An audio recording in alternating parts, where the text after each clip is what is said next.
Take action, live your life is printed on every single thing we print for health rehab. This was my father saying. My dad worked afternoons. He took care of my mom. He took care of 2 kids. We were in school. We never saw my dad in the afternoon. He brought me fishing every weekend, gave me an incredible life, him and my mom, even though we were going through a valley of shadow of death for 30 years. We still enjoyed every moment we had together. So if I do one thing in my life, and it's to get this message out to people, and to me, this is the most important thing. So I started thinking in the hospital, I got admitted, I started thinking how precious life is. And we all know, right? Live every day, YOLO, blah, blah, blah, blah, blah. It's bullshit. We don't do it. Got to live on purpose. So I created a PowerPoint for my staff, and I just want to, if I have 5 minutes, I just want to go over this last part with you guys.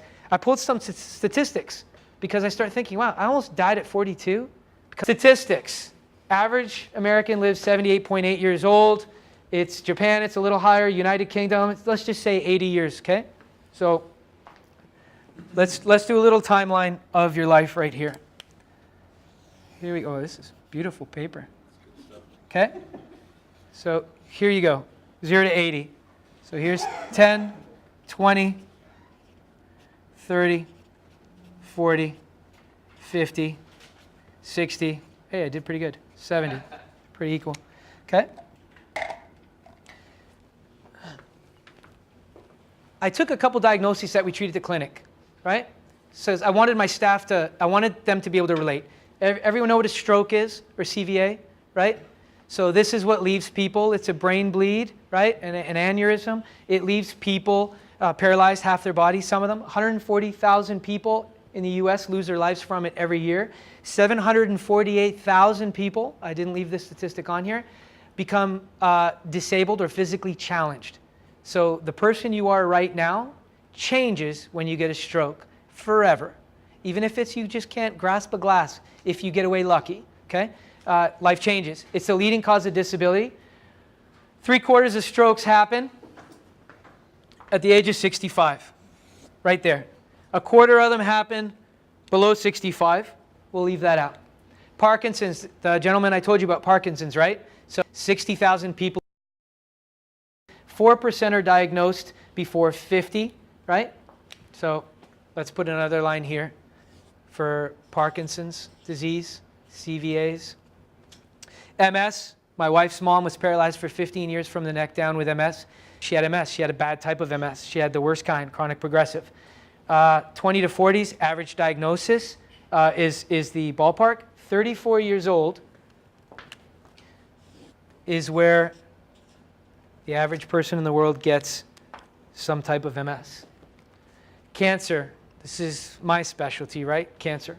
So 1 in every 2 men will be diagnosed with cancer. So one of us, one of you guys, 1 in every 2 men will be diagnosed with some type of cancer.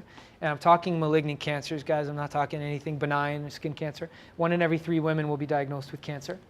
I don't know if you guys can read this chart, but this is done in the UK. Anybody from the UK? Okay, so you pretty much look like everybody else. So we'll just say this is a US statistic, world statistic, UK statistic. So this, I wanted to, when I had Rabdo in the hospital, I said, I want to look at diagnoses based on diseases based on year they're diagnosed, right? I want to know, when does shit start to happen? When do the goals of skating become, it's not going to happen, right? It's not going to happen. Now I have to fight chemotherapy. When do these things start to happen to people? When you're between 30 and 35, there's a 3% chance you're going to get diagnosed with cancer.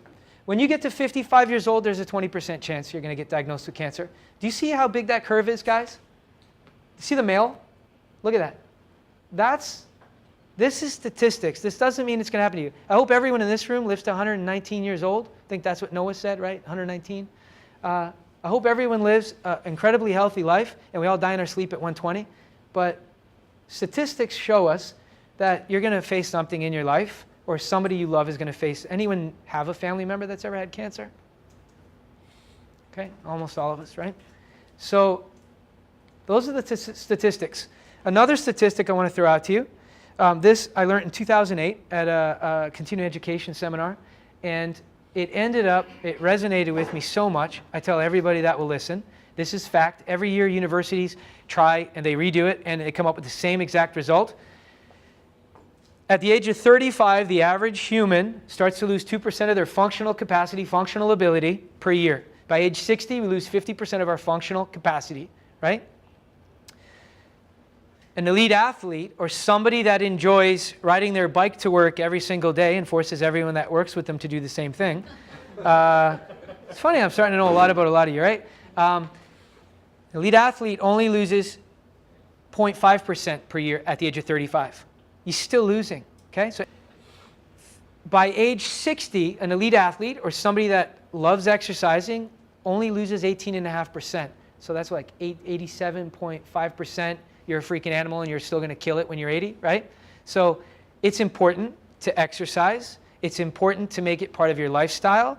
It will help you with stress, blah, blah, blah, blah, blah. It's important to do. But if you think about it, it's right on this line here, right? This is 35 years old. So this is where things start to go downhill. The patient's 85 years old. When he was 18 years old, he started selling electronics in his dad's cigar shop. And he turned it into a $100 million a year business, 5 locations, 200 employees.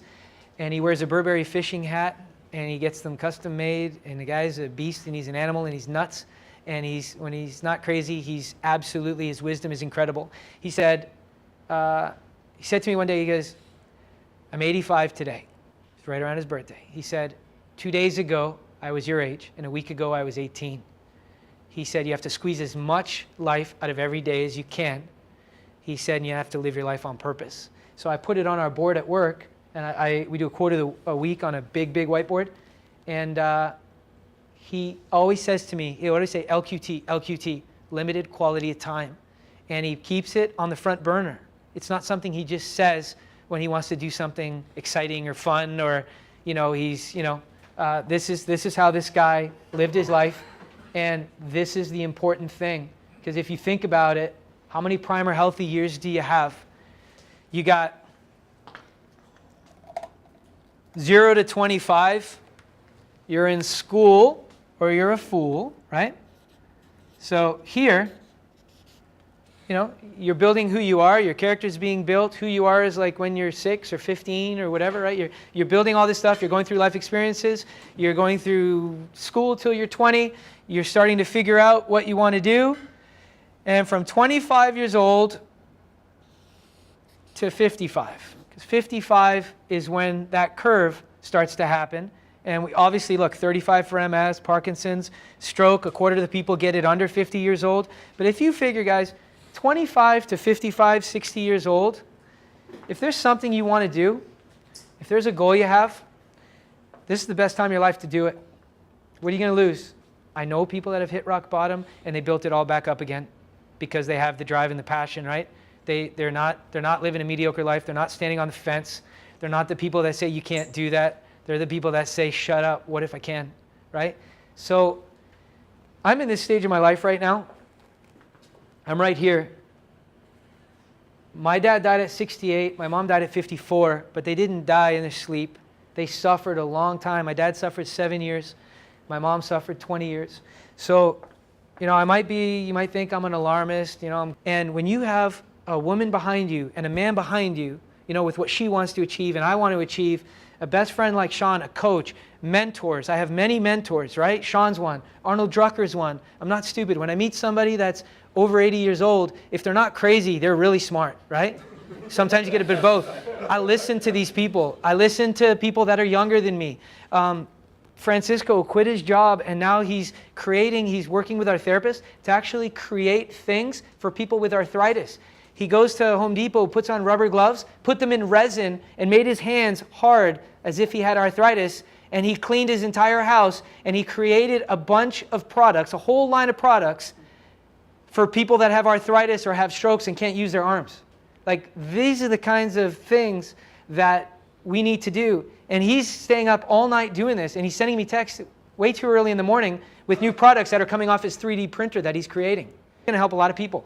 These are the things we have to do, and these are the friends I want to have around me, and life is too short. So, last thing, Take action, live your life. Our motto, what it means to excel in these areas. Your family, relationships, career, spirituality, community, your personal goals. If it's to do Murph until you die, whatever it is.